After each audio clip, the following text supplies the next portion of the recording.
Assalamualaikum warahmatullahi wabarakatuh. Selamat datang kembali di Matematika Peminatan. Nah, kali ini akan dibahas nih latihan-latihan soal yang telah kalian kerjakan sebelumnya, tepatnya pada pertemuan 5, 6, dan 7, sebagai persiapan kalian untuk PH yang kedua. Oke, kita mulai saja pembahasannya. Jadi yang pertama itu tugas mengenai operasi hitung pada vektor, tugasnya adalah seperti ini. Jadi diketahui vektor U adalah 1, 3, negatif 5, vektor P-nya 0, 0, 4, dan vektor W-nya 1, 2, 0. Nah, yang ditanyakan adalah 3 kali vektor U ditambah V dikurang vektor V dikurang dengan 2 dikali vektor U. Nah, di sini berarti melibatkan penjumlahan vektor, ya kan, pengurangan vektor, dan juga operasi skalar terhadap vektor, ya. Nah, langsung kita kerjakan saja, sudah ada yang diketahui, maka kita langsung saja jawab ya di sini penyelesaiannya. Nah, sebagian besar dari kalian mungkin sudah bisa menyelesaikannya ya, di sini dikonfirmasi ulang supaya kalian semakin yakin bahwa jawabannya benar. Ini 2W. Nah, berarti di sini kita masukkan nih komponen dari vektor U, V, dan W sesuai dengan yang ditanyakan. 3 kali vektor U. Vektor U-nya berapa? 1, 3, negatif 5. Ditambah vektor V. Vektor V-nya adalah 0, 0, 4. Dikurang dengan 2 dikali vektor W, yaitu 1, 2, 0. Nah, seperti yang sudah kalian tahu, perkalian skalar dengan vektor, berarti kalian kalikan saja ke dalam seperti biasa.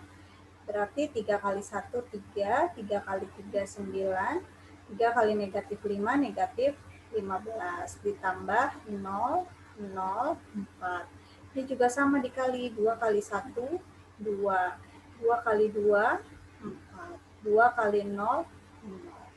Nah, selanjutnya operasinya kalian jumlahkan nih. 3 yang depan tambah depan, tengah tambah tengah, belakang tambah belakang. 3 tambah 0, 3.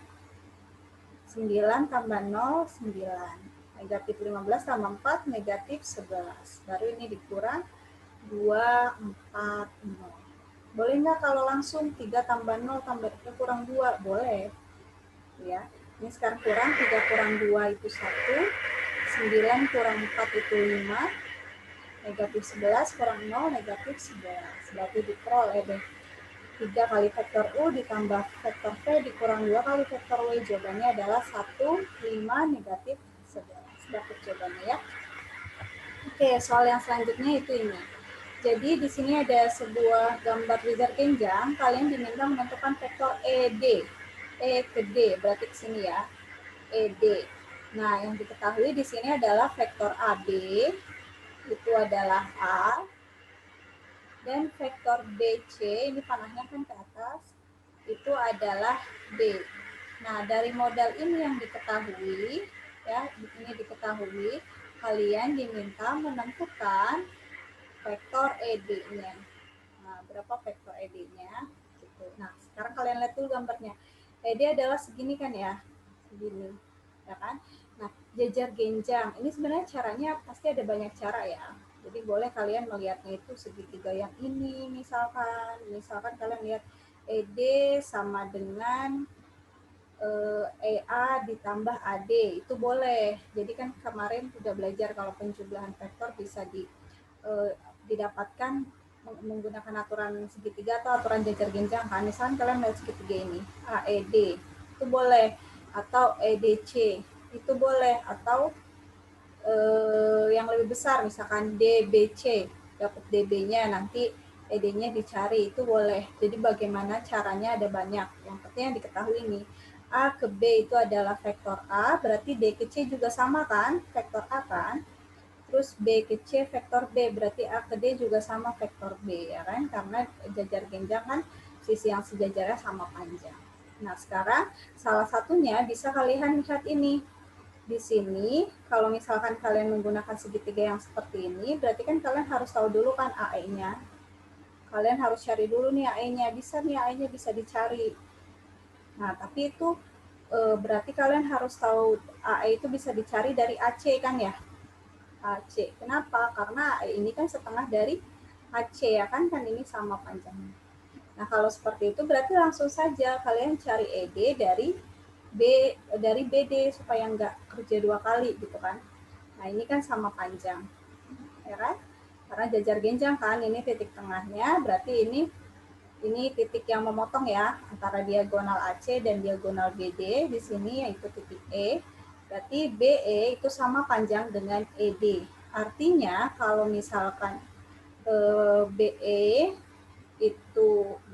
itu sama dengan vektor ED, nah berarti vektor BD itu kan berarti BE ditambah ED kan? Tambah ED. Nah, berarti kalau mau cari vektor ED, ini kan sama panjang. Segini, misalkan deh segini itu BD misalkan 6. Kalau BD 6 berarti kan BE berapa? 3.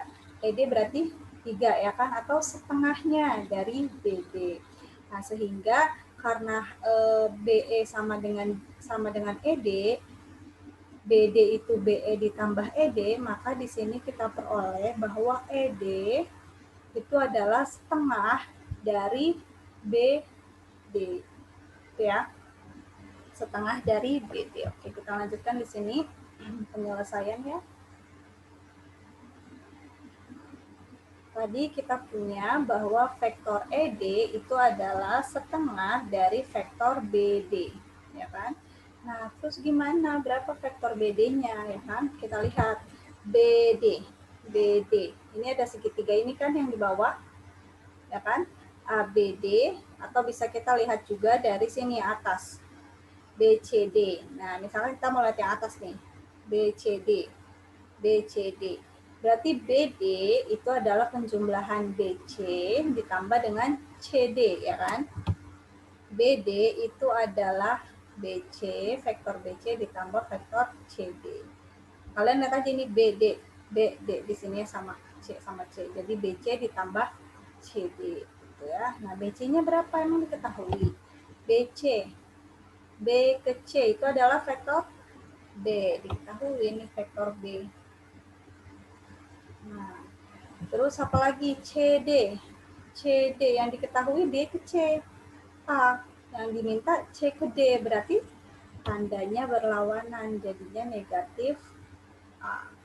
Sehingga diperoleh setengah vektor B dikurang vektor A. Udah deh, kita dapatkan bahwa vektor ED sama dengan setengah dari vektor B dikurang vektor A. Gitu ya, karena kan ini yang diminta jawabannya dalam A dan vektor A dan B dan vektor B. Ya, jadi tidak ketika yang diketahui BA ya kita gunakan ini, ketika nanti mungkin yang diketahui panjangnya angkanya atau vektornya kan ini diminta vektornya kan, yang diminta kan vektornya ya bukan panjangnya. Nah berarti seperti inilah caranya ya, berarti kita peroleh vektor ED sama dengan setengah dikali vektor B dikurang vektor A. Mungkin nanti di soal lain vektornya diketahui nih, vektor BC diketahui nih komponennya 2,3 misalnya. Vektor AB yang ini juga diketahui komponennya 1,2 misalnya. Berarti ini nanti dimasukkan komponen vektornya. Seperti itu. Karena yang tanya vektor kan, hasilnya juga vektor. Oke, itu untuk tugas operasi hitung pada vektor. Tugas yang selanjutnya kemarin kita udah mempelajari sifat-sifat operasi vektor. Seperti yang kalian pelajari di tugas kelompok kalian. Di situ kan kalian peroleh untuk sifat pada operasi penjumlahan, itu apa aja kemarin yang sudah dibahas? Untuk penjumlahan, kemarin yang sudah dibahas itu satu adalah memiliki sifat komutatif, ya kan? Komutatif, artinya apa? Artinya pertukaran nih, boleh ditukar. Kalau vektor A ditambah vektor B, itu sama saja dengan vektor B ditambah vektor A, gitu ya. Contohnya adalah misalkan vektor A-nya 1,3. Vektor B-nya misalnya adalah 1,4. Nah, kalau misalkan di sini kita mau vektor A tambah vektor B, berarti kan hasilnya 1,3 ditambah 1,4 nih, ya kan? Nah, ini berarti 2,7 ya kan? Nah, vektor B ditambah vektor A nanti hasilnya juga pasti sama nih. Tambah 1,3. Ini hasilnya juga 2,7 gitu ya, itu komutatif. Sehingga penjumlahan vektor itu bersifat komutatif. Nah, yang kedua, Itu sifat yang kemarin dibahas adalah asosiatif, ya kan? Asosiatif. Asosiatif itu artinya adalah pengelompokan. Kalau pengelompokan di sini S-nya, kalau pengelompokan artinya misalkan nih kalian punya 3 buah vektor, misalkan A tambah B ditambah C. Nah, kalau seperti ini kan berarti kalian kerjakan A sama B-nya dulu kan. Nah, boleh kalian kerjakan B sama C-nya dulu, juga hasilnya nanti pasti akan sama, gitu ya. Nah, Ibu rasa kalian sudah tahu contohnya ya, kemarin sudah kalian kerjakan. Oke, setelah asosiatif, kemarin sifat yang dibahas itu adalah memiliki elemen identitas. Apa sih elemen identitas itu? Jadi ketika vektor A, suatu vektor nih, ditambah dengan vektor O, atau vektor asal ya, titik asal, yaitu vektor komponennya 0,0, terus kita tambah ini hasilnya pasti akan vektor A, ya kan? Nah, sama halnya kalau kita balik juga. Gitu. Nah, ini ya. Nah, karena suatu vektor ditambah dengan vektor O atau vektor 0 hasilnya vektor itu sendiri, ya kan? Maka penjumlahan ini memiliki elemen identitas, yaitu elemen identitasnya adalah vektor O yang komponennya adalah 0,0. Kenapa? Karena ini. Jadi ketika dijumlah dengan vektor dengan elemen identitas ini, hasilnya tetap vektor itu sendiri. Seperti itu.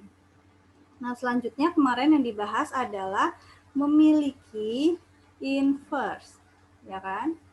Memiliki inverse. Memiliki inverse maksudnya apa? Jadi kalau suatu vektor ditambah dengan lawannya, yaitu vektor A ditambah negatif vektor A, ini hasilnya pasti vektor O, ya kan? Atau 0,0. Contohnya 1,3 ditambah lawannya, berarti negatif 1, negatif 3. Ini hasilnya pasti adalah 0,0. Nah, karena seperti ini, maka penjumlahan dari vektor itu memiliki inverse, yaitu inverse dari vektor A, inverse-nya adalah negatif vektor A. Jadi ini vektornya, ini adalah inverse-nya. Kenapa? Karena ketika dijumlahkan dengan inverse-nya, hasilnya adalah vektor O atau 0,0. Nah, itu untuk sifat dari operasi penjumlahan yang kemarin kita pelajari. Selanjutnya, untuk pengurangan, kemarin itu pertanyaannya adalah, apakah sifat operasi vektor pengurangan ini komutatif? Nah, jawabannya adalah tidak, betul. Komutatif, jawabannya adalah tidak. Kenapa? Misalkan ada vektor A nih, 1,5 misalnya. Terus vektor B misalnya adalah 2, negatif 3 misalnya. Nah, sekarang kita kurang nih. Ya, komutatif berarti kan vektor A dikurang vektor B itu sama dengan vektor B dikurang vektor A. Nah, kita buktikan nih melalui contoh. Kita tunjukkan bahwa ini salah melalui contoh. Ini berapa hasilnya? 1,5 dikurang 2, negatif 3. Berarti hasilnya adalah 1 kurang 2 negatif 1, 5 kurang negatif 3, 8. Kan? Sekarang vektor A dikurang, vektor B dikurang vektor A. Negatif 3 ini 1,5. Kurang ya. 2 kurang 1, 1. Negatif 3 kurang negatif 5, negatif 8. Apakah ini sama? Tidak kan? Sehingga tidak sama. Sehingga tidak komutatif ya untuk pengurangan. Oke, yang selanjutnya kemarin kita bahas itu adalah di operasi perkalian skalar dengan vektor. Nah, berdasarkan hasil diskusi kelompok kalian, ini bisa diperoleh bahwa untuk sifat-sifat perkalian skalar dengan vektor diantaranya adalah satu, bahwa kalau ada skalar P dikali vektor A ini berlaku komutatif, ya. Yang kedua adalah kemarin berlaku nih asosiatif. Kalau ada dua vektor, ini bisa nih kita kalikan dulu skalarnya. Ada dua skalar, maaf ya, ada dua skalar. Skalar dikali vektornya baru dikali skalar yang kedua. Atau skalarnya kita kalikan dulu baru kita kali vektor, itu juga hasilnya akan sama.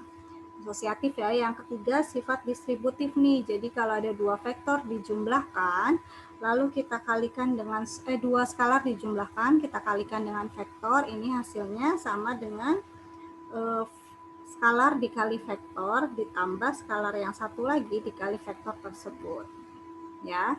Terus yang keempat, kalau misalkan ada satu nih skalarnya, vektornya ada dua. Nah, ini cara mengerjakannya juga boleh dengan skalar dikali vektor yang pertama ditambah dengan skalar dikali vektor yang kedua. Gitu ya. Ini kalau tandanya kurang juga berlaku ya. Oke. Selanjutnya kemarin yang dibahas sifat yang kelima adalah memiliki elemen identitas. Identitasnya adalah satu ya kan, karena satu dikali vektor hasilnya pasti vektor tersendiri. Jadi elemen identitasnya adalah satu ya, skalar. Oke. Terus selanjutnya adalah memiliki inverse, yaitu inverse-nya adalah negatif 1. Karena negatif 1 dikali vektor A hasilnya adalah negatif dari vektor A, ya inverse, ya ini. Jadi negatif 1 dikali vektor A itu hasilnya adalah negatif dari vektor A. Inverse dari vektor A-nya adalah tadi ya, negatif vektor A. Jadi negatif 1, skalar nih negatif 1, kalau dikali vektor A hasilnya adalah negatif vektor A. Ini pasti kan, jadi di perkalian skalar dengan vektor berlaku sifat ini. Jadi kalau semua vektor dikalikan dengan negatif 1, pasti hasilnya adalah vektor lawannya. Ya kan? Pasti hasilnya adalah negatif vektor. Nah, oke, itu sifat-sifat operasi vektor yang telah kalian pelajari dan kalian buktikan. Tugas selanjutnya yang kemarin kita bahas yaitu adalah tentang perbandingan vektor. Jadi di sini diketahui titik A 3,2 dan titik B 6,5. Nah, katanya P itu terletak di ruas garis AB. Ya, dan perbandingannya AP banding PB 2:1. Yang ditanya adalah koordinat titik P. Nah, seperti yang sudah kalian tahu kemarin, bahwa koordinat titik P itu sama saja nanti koordinatnya itu sama dengan komponen dari vektor posisi P, sehingga kita bisa mencari koordinat titik P dengan terlebih dahulu mencari vektor posisi dari titik P, ya kan? Ini diketahui A-nya adalah 3,2, B-nya 6,5, dan perbandingannya AP banding PB itu adalah 2:1. Yang ditanyakan adalah koordinat titik P. Nah, ini kan kita jawab di sini. Ya. Rumusnya kemarin vektor posisinya adalah M, ya kan? Ini M-nya kan? Rumusnya adalah M dikali vektor B ditambah N dikali vektor A per M tambah N. Nah, M-nya ini ya, 2. Vektor B-nya adalah vektor B itu vektor posisi dari titik B, berarti sama dengan koordinat titik B ya kan. Nah, karena ini maka di sini kita tuliskan dulu vektor A-nya berarti 3,2 dan di sini vektor B-nya adalah 6,5. Dan ini sama dengan M banding N, sehingga M-nya 2, N-nya 1 ya kan. Nah, ditambah N-nya 1, A-nya 3,2. Vektor A-nya adalah 3,2. Vektor A-nya adalah 3,2. M tambah N berarti 2 ditambah 1 ya kan. 2 kali 6, 12. 2 kali 5, 10. Ditambah 1 kali 3, 1 kali 2 per 2 tambah 1 adalah 3. Oke, kita lanjutkan di sini. Berarti kita peroleh tadi, kita lihat lagi 12,10 ditambah 3,2. 12 tambah 3 15, 10 tambah 2 12. Berarti di sini kita peroleh 15,12 per 3 ya kan, sehingga di sini kita peroleh hasilnya adalah 15 bagi 3 ya kan, 15 bagi 3, 12 bagi 3. Hasilnya adalah 5,4. Nah, jadi vektor posisi dari titik P itu adalah 5,4. Jadi, sehingga diperoleh di sini koordinat titik P-nya juga adalah 5,4. Sehingga kita peroleh koordinat titik P-nya adalah 5,4 ya kan, karena koordinat titik P sama dengan vektor posisi dari titik P. Oke, soal yang kedua. Suatu garis AE, katanya kita punya suatu garis yaitu AE, dibagi jadi 4 bagian yang sama oleh titik B, C, D. Berarti B, C, D ya kan, ini sama nih semuanya. Nah, perbandingan AB banding BD, AB berarti 1 kan, BD 1, 2, 2. Berarti AB banding BD itu adalah 1 banding 2. Oke, dapat deh jawabannya. Oke, itu ya. Itu tugas-tugas yang kemarin kita sudah kerjakan. Semoga kalian makin paham dengan pembahasan ini, yang belum paham juga jadi paham, sehingga kalian bisa mempersiapkan PH dengan baik dan mendapatkan hasil yang baik, hasil yang sesuai dengan harapan kalian, hasil yang sesuai dengan yang kalian usahakan. Oke, itu saja yang dapat disampaikan. Terima kasih. Wassalamualaikum warahmatullahi wabarakatuh.